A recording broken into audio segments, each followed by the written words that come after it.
Chers téléspectateurs, bonsoir et bienvenue dans cette nouvelle édition.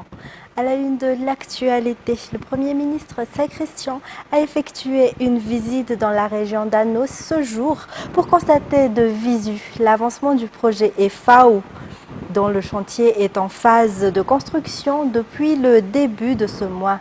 Il convient de noter que le pipeline traversera 40 villages dans la région d'Anos et 20 dans la région d'Anjouy. Miarvoulat Ferran sur place pour plus de détails.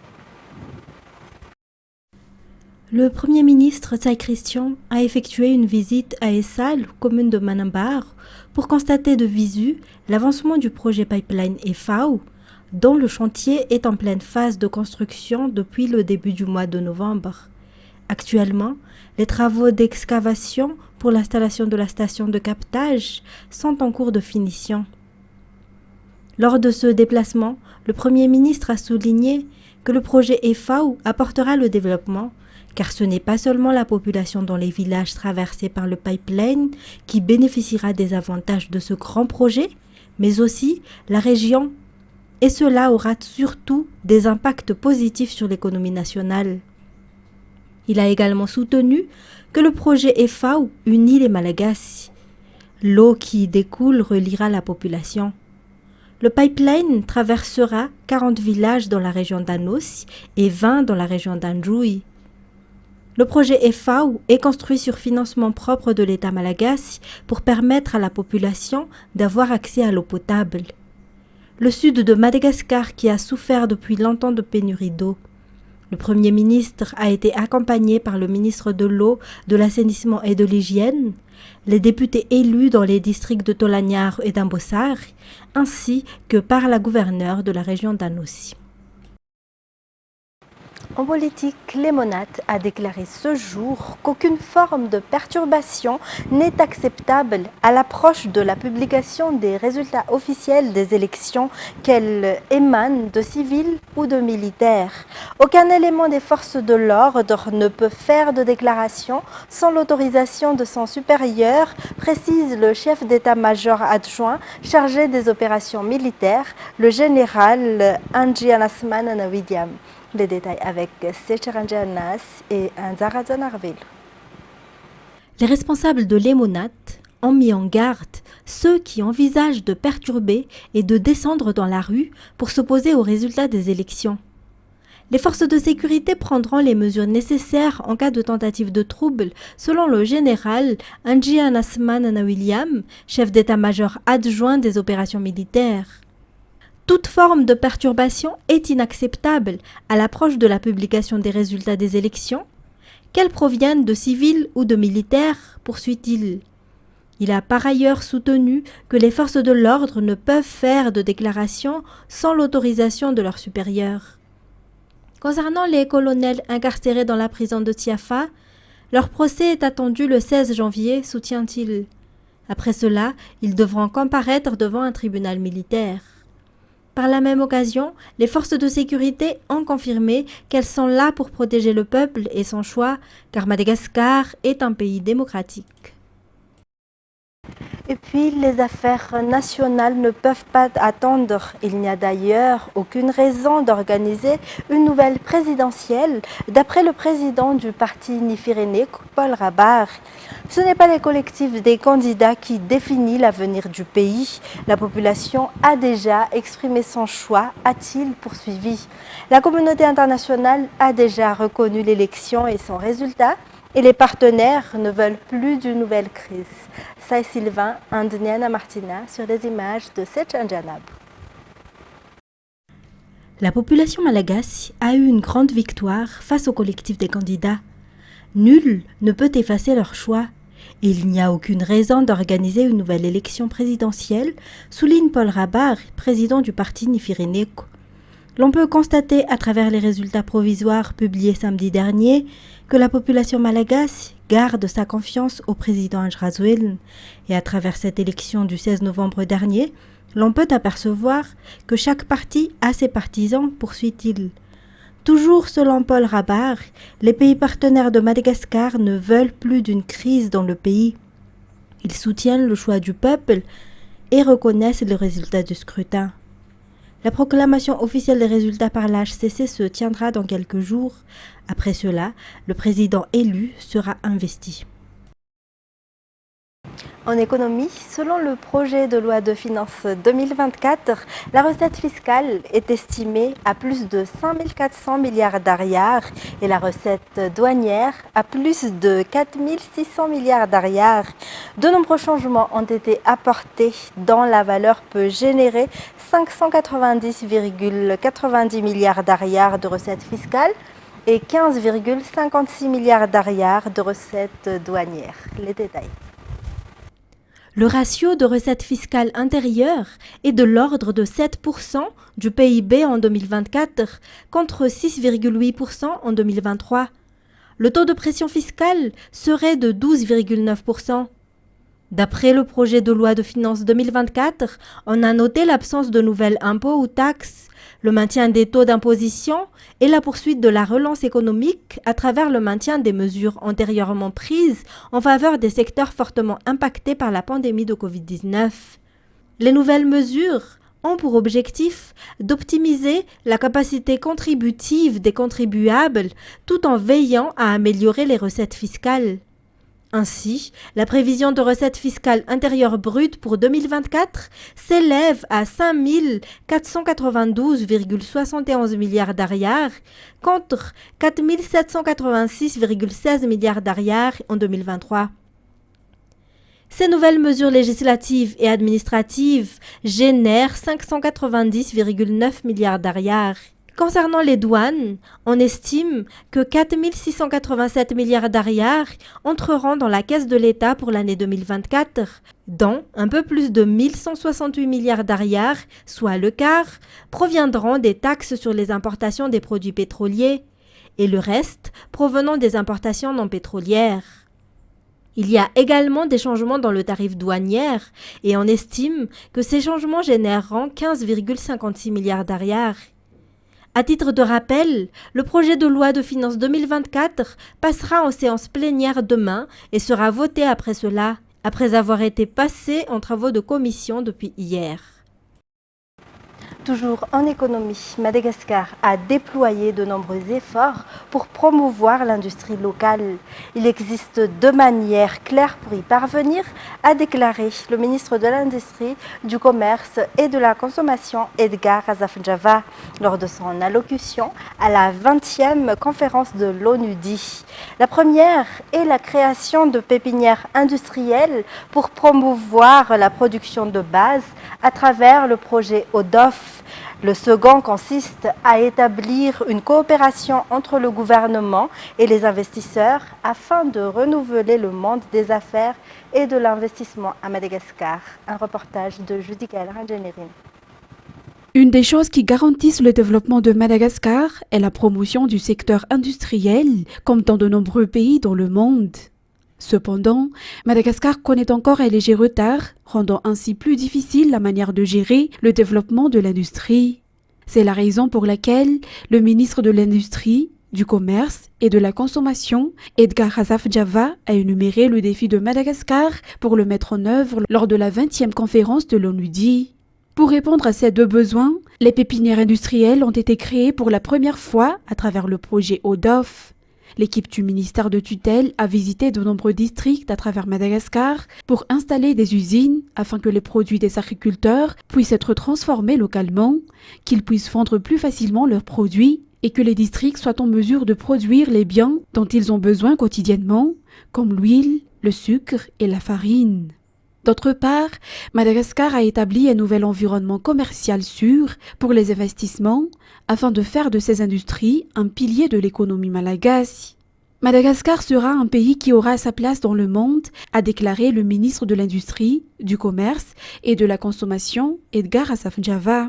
Et la coopération avec d'autres pays au sein de l'ONUDI contribue à atteindre les objectifs fixés pour la promotion du secteur industriel. Des travaux ont été déjà réalisés pour y parvenir, comme l'élaboration et l'adoption de lois sur l'investissement qui répondent pleinement aux exigences de l'investissement international et offrent des garanties aux investisseurs. et plus de 180 touristes à bord du navire le Jacques Cartier ont visité la ville de Mazang hier. C'est le 3e paquebot accueilli par la Cité des Fleurs. Fadjassena Mireille. La saison de croisière 2023-2024 bat son plein à Mazang. La ville a accueilli mardi son 3e paquebot de la saison avec la réception du navire de croisière Jacques Cartier. Le paquebot avait à son bord 184 touristes, dont les 134 parmi eux ont pu découvrir la Cité des Fleurs et ses nombreuses attractions touristiques, notamment le Cirque Rouge. Après son premier passage mardi, le Jacques Cartier passera à nouveau à Mazang vers la fin du mois de décembre. Plus précisément, le paquebot est attendu pour un second passage le 27 décembre prochain. Un 4e bateau, le PS Epridin Sky, est également attendu ce dimanche 3 décembre. Il est espéré que l'arrivée de ces touristes dans cette localité améliorera l'économie locale, tant pour les artisans que pour les transporteurs également. Dans un tout autre sujet, le Code du travail sera modifié en raison de nombreuses lacunes qu'il y avait dans le Code actuel. Les contributions de Madagascar en tant que membre de l'Union africaine, de l'OEACP, de la SADC et du COMESA seront payées. Celles-ci font partie des communications approuvées lors du Conseil des ministres d'hier, dont voici le résumé. Étant membre à part entière de l'Union africaine, de l'OEACP, de la SADC et du COMESA, Madagascar est tenu de payer une cotisation chaque année. Depuis plus d'1 an cependant, Madagascar n'a pas rempli cette obligation et il a été décidé hier en Conseil des ministres que le paiement se fera de suite. Le gouvernement prendra également en charge le paiement de la participation de Madagascar en tant que membre de la Cour pénale internationale et de l'Association africaine des hautes juridictions francophones. Afin d'améliorer le marché public, notamment en matière de transparence, le ministère de l'Économie et des Finances procédera à l'achat de matériel informatique pour la Commission nationale du marché public. Pour le secteur de l'éducation, le Conseil des ministres a approuvé l'augmentation des recettes et des dépenses du compte d'affectation spéciale pour le Fonds commun de l'éducation. Il a également été approuvé le paiement de la 2e partie de la subvention pour le fonctionnement des 6 universités pour l'année universitaire 2023-2024. Le barrage de Befas, reliant Wanganjan et Tolaniar, sera réparé. Et des indemnisations seront versées aux personnes affectées par le projet de construction de la digue de Kiembe à Touliar.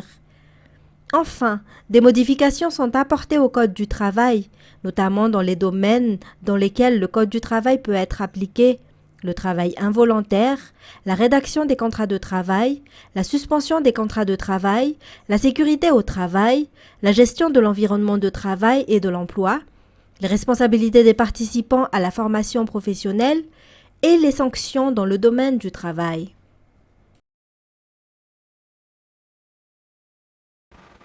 Social, 34% des femmes malagasy enceintes sont anémiques selon les résultats d'une enquête effectuée en 2021.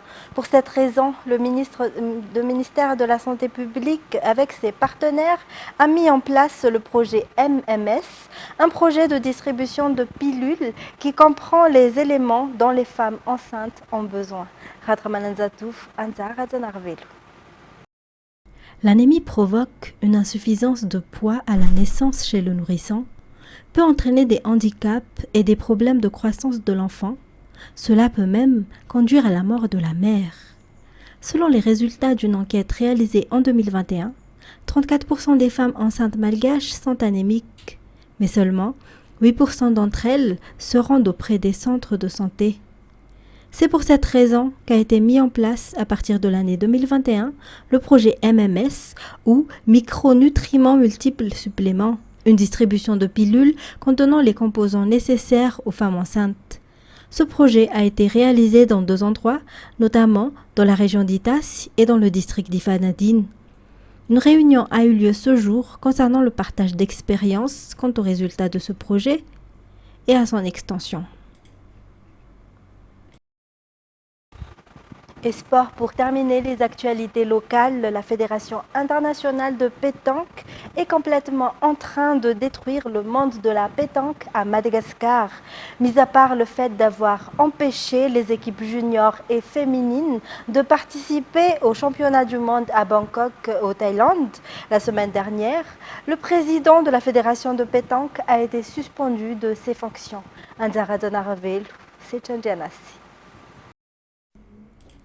Les sanctions reçues par Madagascar ces derniers temps sont une décision individuelle prise par le président de la Fédération internationale de pétanque, Claude Azema. Les catégories juniors et féminines malgaches ont été interdites de participer au championnat du monde la semaine dernière. Pourtant, l'invitation a été envoyée en février et les frais de participation ont également déjà été payés. Le président de la FSBM a également été convoqué à un CODIS et a été condamné à 2 ans de suspension. Par conséquent, l'équipe malgache de pétanque est suspendue de toute compétition internationale. Adrien a été désigné par la Fédération internationale pour remplacer Amiruddin Anjialemruvassan, ce qui n'est pas conforme aux règles de la FSBM. Ce dernier a indiqué qu'il fera appel auprès du tribunal sportif.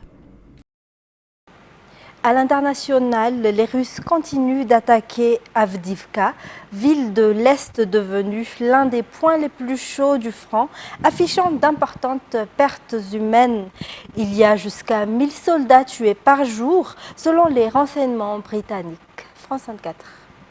Et surtout autour de la ville d'Avdiivka, les Russes ont monté une 3e vague d'assaut en engageant des quantités de forces très impressionnantes et en subissant des pertes très impressionnantes, jusqu'à 1000 soldats par jour tués selon les renseignements britanniques, tués ou blessés graves.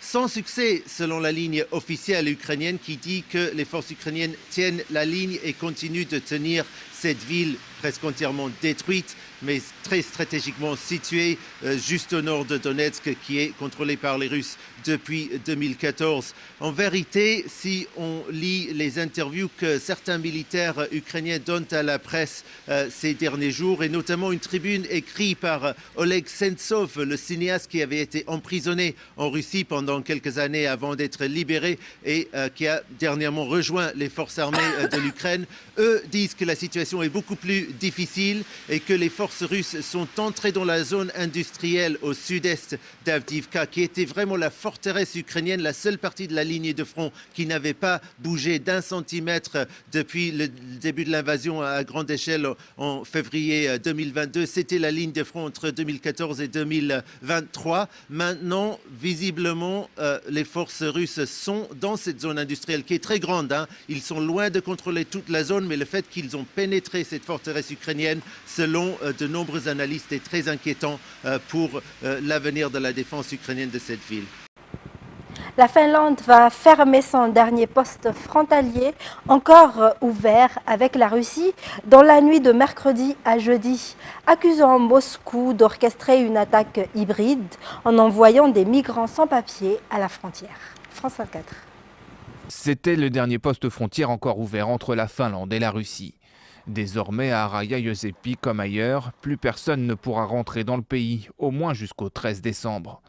Une mesure drastique destinée à empêcher les migrants venus de Somalie, d'Irak ou encore du Yémen de déposer une demande d'asile.